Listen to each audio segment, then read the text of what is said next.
নমস্কার বন্ধুরা, Papiya's cooking and lifestyle চ্যানেলে আপনাদের সবাইকে স্বাগত। আজকে আমি গাজরের হালুয়া তৈরি করে দেখাবো আপনাদেরকে। তো আমার এই ভিডিওটা না টেনে শেষ পর্যন্ত পুরোটা দেখবেন। ভালো লাগলে লাইক কমেন্ট শেয়ার করবেন আর আমার সঙ্গে থেকে দেখতে থাকুন আমি কিভাবে আজকে গাজরের হালুয়া তৈরি করে দেখাচ্ছি আপনাদেরকে। আজকে গাজরের হালুয়া বানাবার জন্য আমি এখানে 750 গ্রাম গাজর নিয়েছি। এবার এই ছুরিটার সাহায্যে গাজরের গাটা ঘষে ঘষে পরিষ্কার করে নেব।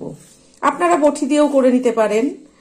আর এখনো যারা আমার চ্যানেলটিকে সাবস্ক্রাইব করেননি তাদের কাছে আমার অনুরোধ রইল, আমার চ্যানেলটিকে অবশ্যই করে সাবস্ক্রাইব করবেন এবং পাশে থাকা বেল আইকনটি ক্লিক করে অল করে দেবেন, যাতে আমি যখন যা নিত্য নতুন ভিডিও ছাড়বো তার নোটিফিকেশন সবার প্রথমেই আপনাদের কাছে পৌঁছে যাবে। দেখুন, এইভাবে সবকটা গাজরের গা আমি পরিষ্কার করে নেব। দেখুন, গাজরের গাটা পরিষ্কার করে আমি ধুয়ে নিয়েছি। আমি এই মাথাটা কেটেছি, এটা কিন্তু কাটিনি।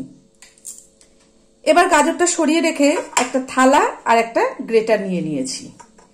এবার একটা গাজর নিয়ে এই যে গ্রেটারের বড়টা আছে এই বড়টায় গ্রেট করে নেব। এই একইভাবে সবকটা গাজর আমি গ্রেট করে নেব। আমি এখানে 750 গ্রাম গাজর নিয়েছি, আপনারা চাইলে কম বেশি করে নিতে পারেন। এবার দেখুন, এইটা কাটিনি কেন, এইটা ধরে এই লাস্টেরটা গ্রেট করতে সুবিধা হবে, সেই জন্য কাটিনি।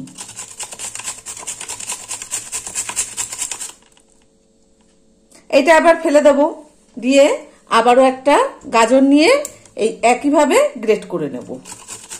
দেখুন, আমার সব গাজরগুলো গ্রেট করা হয়ে গেছে, এইভাবে করে নিয়েছি।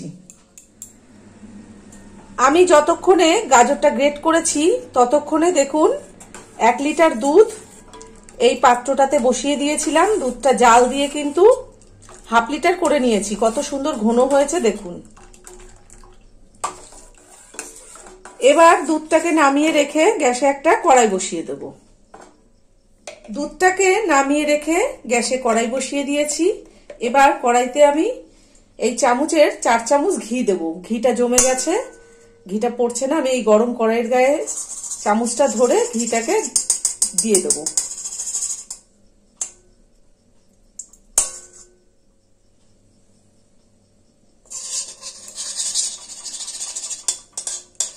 যেহেতু ঘিটা জমাট বেঁধে আছে সেই জন্য 2 চামচেই কিন্তু 4 চামচ ঘি চলে এসেছে। ঘিটা গলে গেছে। এবার গ্রেট করে রাখা গাজরটা এই ঘিয়ের মধ্যে দিয়ে দেব।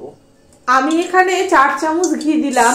আপনারা চাইলে ঘিয়ের পরিমাণটা আরো বাড়াতে পারেন। আর যদি মনে করেন ঘি দেবেন না, সাদা তেল দিয়েও গাজরটা ভেজে নিতে পারেন। নামানোর আগে ঘি দিয়ে দেবেন। সব গাজরটা কড়াইতে দেওয়া হয়ে গেছে। এবার গ্যাসের ফ্লেমটা হাইতে দিয়ে গাজরটাকে কন্টিনিউ নেড়ে চেড়ে ভেজে নেব। গাজরের একটা কাঁচা গন্ধ আছে, সেই গন্ধটা চলে যাওয়া পর্যন্ত। ওদিকে গাজরটা আর একটা ওভেনে ভাজা হচ্ছে, ততক্ষণ আমি দুধটা আবার গ্যাসে বসিয়ে দিয়েছি। এবার দুধের মধ্যে 3টে তেজপাতা ছিঁড়ে দিয়ে দিলাম।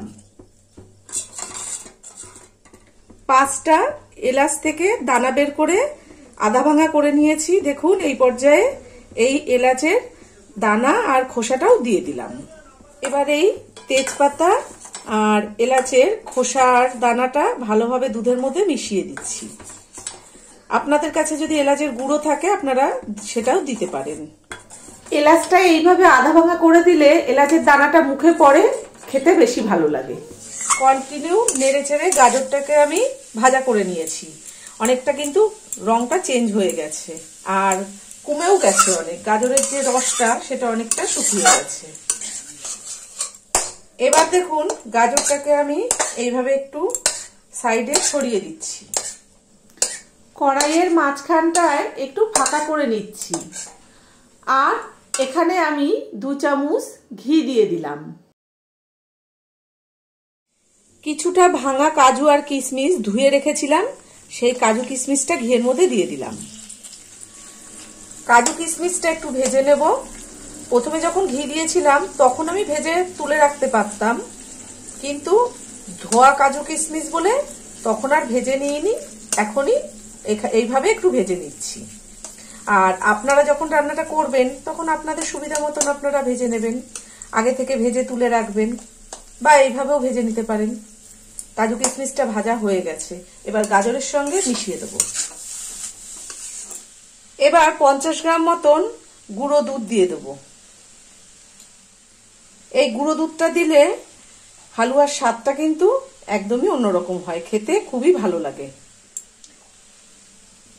দুধটা এবার গাজরের সঙ্গে ভালোভাবে মিশিয়ে দেবো। আপনাদের কাছে যদি খোয়া ক্ষীর থাকে আপনারা খোয়া ক্ষীর দিতে পারেন। আমার ঘরে যা ছিল তাই দিয়ে আজকে আমি গাজরের হালুয়াটা তৈরি করছি।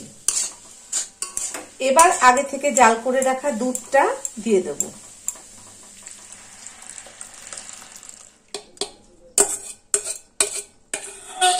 স্বাদ অনুযায়ী নুন দিয়ে দিলাম। আপনারা যদি না খেতে চান নুনটা কিন্তু দেবেন না। 250 গ্রাম চিনি দিচ্ছি। চিনিটা আপনারা যেমন মিষ্টি খেতে চান সেরকম বুঝে দেবেন, আপনাদের নিজেদের স্বাদ মতন চিনিটা দেবেন। এবার এই চিনি, নুন আর দুধ গাজরের সঙ্গে ভালোভাবে মিশিয়ে দিলাম। গ্যাসের ফ্লেমটা হাইতে দিয়ে এবার দুধের সঙ্গে গাজরটাকে ভালোভাবে ফুটিয়ে নেব। আর যে কোনো মিষ্টি জিনিসে একটু নুন দিলে মিষ্টির স্বাদটা কিন্তু খুব ভালো হয়। দেখুন বন্ধুরা, গাজরটা দুধের সঙ্গে আমি এই পর্যায়ে রান্না করে নিয়েছি। আমি এইভাবে শুকনো করে করেছি, আপনারা চাইলে আর একটু নরমও রাখতে পারেন, আর একটু বেশিও শুকনো করে নিতে পারেন। এটা ঠান্ডা হয়ে গেলে কিন্তু আরো শুকিয়ে যাবে। এবার এই গাজরের হালুয়ার মধ্যে 1 চামচ ঘি দিয়ে দিচ্ছি।